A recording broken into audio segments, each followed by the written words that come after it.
الحمد للہ رب العالمین والصلاة والسلام علی رسولہ الامین والعاقبۃ للمتقین اما بعد اعوذ باللہ من الشیطان الرجیم بسم اللہ الرحمن الرحیم۔ عقیدہ توحید بنی نوع انسان کے لیے اللہ کی طرف سے سب سے بڑی رحمت ہے۔ قرآن مجید کے اندر اللہ تعالیٰ نے کلمہ طیبہ کی مثال ایک پاکیزہ درخت سے دی ہے، ایسا درخت کہ جس کی جڑیں مضبوط اور زمین میں جمی ہوئی، پھر اس درخت کی شاخیں آسمان کی بلندیوں کو چھوتی ہوئی، اور اللہ کے حکم سے وہ پھل دینے والا درخت۔ سورہ ابراہیم ارشاد باری تعالیٰ ہے کہ أَلَمْ تَرَ كَيْفَ ضَرَبَ اللَّهُ مَثَلًا كَلِمَةً طَيِّبَةً كَشَجَرَةٍ طَيِّبَةٍ أَصْلُهَا ثَابِتٌ وَفَرْعُهَا فِي السَّمَاءِ۔ کیا تم دیکھتے نہیں کہ اللہ تعالیٰ نے کلمہ طیبہ کی مثال کس چیز سے دی ہے؟ اس کی مثال ایسی ہے جیسے ایک پاکیزہ ذات کا درخت جس کی جڑ زمین میں گہری جمی ہوئی ہے اور اس کی شاخیں آسمان تک پہنچی ہوئی ہیں۔ تؤتی اکلها کل حین بإذن ربها، اور وہ اپنے رب کے حکم سے پھل دے رہا ہے۔ تو محترم سامعین کرام، یہ اس آیت کریمہ سے یہ بات واضح ہوئی کہ عقیدہ توحید اللہ کی رحمت ہے، اور اس کی مثال اللہ تعالیٰ نے ایک ایسے درخت سے دی ہے کہ جس کی جڑیں مضبوط ہیں اور پھر اس کی شاخیں آسمان تک پہنچ گئیں، یعنی اس بندے کا تعلق اللہ سے مضبوط ہو گیا۔ جس طرح جڑیں مضبوط ہونے کی وجہ سے درخت گرتا نہیں ہے، طوفان، آندھیوں،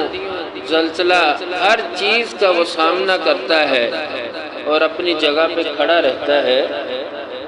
تو اس طرح عقیدہ توحید والا شخص بھی ایمان کے اندر مضبوط ہوتا ہے اور وہ اللہ کے حکم سے پھلدار ہوتا ہے۔ تو اسی چیز کو رسول اللہ صلی اللہ علیہ وسلم نے فرمایا، ایک حدیث ہے، آپ نے فرمایا کہ جس شخص نے سچے دل کے ساتھ لا الہ الا اللہ کا اقرار کر دیا، عقیدہ توحید کا اقرار کر دیا، تو اللہ تعالیٰ اس کے لیے آسمان کے دروازے کھول دیتا ہے، اس کے لیے آسمان کے دروازے کھل جاتے ہیں، یہاں تک کہ وہ عرش الہی کی طرف بڑھتا رہتا ہے، اس کا اللہ کے ساتھ تعلق مضبوط ہو جاتا ہے،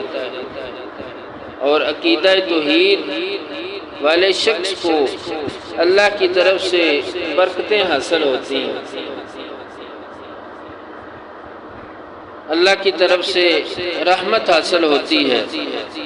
وہ بندہ ثابت قدم رہتا ہے، استقامت کو اختیار کرنے والا ہوتا ہے، وہ ہر طاغوتی نظام کا قوت کا مقابلہ کرنے والا ہوتا ہے۔ جس طرح سیدنا بلال حبشی رضی اللہ تعالیٰ عنہ امیہ بن خلف کے غلام تھے، اور وہ کافر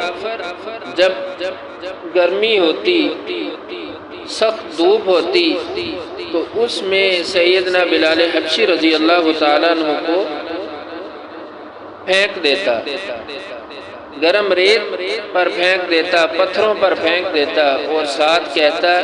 کہ تب تک میں نہیں چھوڑوں گا جب تک تم محمد صلی اللہ علیہ وسلم کے ساتھ کفر نہیں کر دیتے، عقیدہ توحید کا انکار نہیں کر دیتے۔ تو سیدنا بلال حبشی رضی اللہ تعالیٰ عنہ کی اس وقت بھی زبان سے یہی الفاظ نکلتے، احد احد، اللہ ایک ہے، اللہ ایک ہے۔ یعنی اتنی سخت ظلم کی ساتھ بھی، اتنی سخت گرمی میں بھی وہ اپنی زبان سے صرف یہی الفاظ ادا کرتے کہ اللہ کی ذات ایک، یعنی وہ اپنا ایمان سے پھرنے والے نہیں، ایمان مضبوط تھا، صرف اسی وجہ سے کہ وہ اللہ پر ایمان رکھنے والے تھے، عقیدہ توحید پر کاربند۔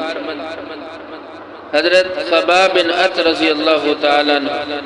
قبیلہ خزا کی ایک عورت ام انمار کے غلام تھے۔ وہ آپ کو دکھتے انگاروں پر لٹا کر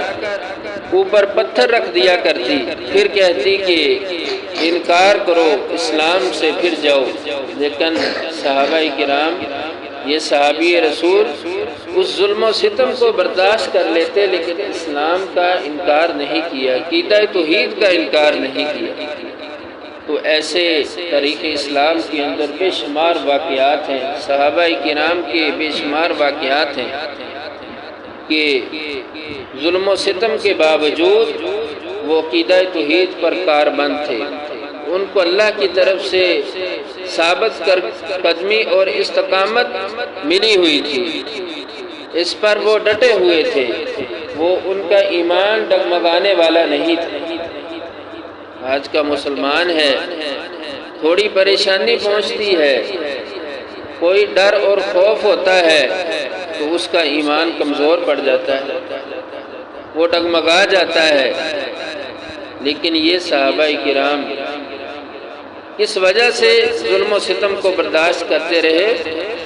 وہ ظلم و ستم کے سامنے ڈٹے رہے۔ اللہ تبارک و تعالیٰ نے سورہ ابراہیم کے اندر اس بات کا جواب خود دیا، فرمایا یثبت اللہ الذین آمنوا بالقول الثابت فی الحیات الدنیا وفی الآخرہ۔ جو لوگ اللہ پر ایمان لانے والے ہوتے ہیں تو اللہ تعالیٰ قول ثابت یعنی کلمہ طیبہ کے ساتھ ان لوگوں کو دنیا اور آخرت میں ثبات عطا کرے گا، یعنی ان کو ثابت قدم رکھے گا۔ یعنی پتہ چلا کہ کلمہ توحید کو ماننے والا شخص، اس پر پختہ یقین ایمان رکھنے والا شخص دنیا میں بھی ثابت قدم رہتا ہے، ظلم کے خلاف کھڑا رہتا ہے، طاغوتی قوت کے خلاف کھڑا رہتا ہے اور کامیاب ہوتا ہے، اس کا ایمان پختہ ہوتا ہے۔ اور اسی طرح کل قیامت کا دن ہوگا، پھر بھی وہ اللہ تبارک و تعالیٰ اس کو ثابت قدم رکھیں گے، اللہ کی رحمت سے وہ کامیاب ہو جائے گا۔ رسول اللہ صلی اللہ علیہ وسلم نے فرمایا کہ جب بندہ فوت ہوتا ہے، قبر میں جائے گا، منکر نکیر فرشتے آئیں گے، وہ اس سے سوال کریں گے، پوچھیں گے من ربک من نبیک ما دینک۔ تو قبر میں بھی پہلا سوال یہی ہوگا تیرا رب کون ہے، عقیدہ توحید کا پوچھا جائے گا۔ تو اگر دنیا میں وہ عقیدہ توحید پر ثابت قدم رہا، کاربند رہا، اس پر پختہ ایمان ہوا، تو اللہ تبارک و تعالیٰ کے فرمان کے مطابق فی الحیات الدنیا و فی الآخرہ، تو اللہ دنیا میں بھی اور آخرت میں بھی، مرنے کے بعد آخرت شروع ہو جاتی ہے، پھر قبر میں بھی وہ ثابت قدم رہے گا اللہ کی رحمت سے۔ تو اس سے پتہ چلا کہ عقیدہ توحید کا ہونا یہ اللہ تبارک و تعالیٰ کی طرف سے بہت بڑی رحمت ہے۔ اللہ تعالیٰ ہمیں بھی یہ رحمت نصیب فرمائے۔ وآخر دعوانا الحمدللہ رب العالمین۔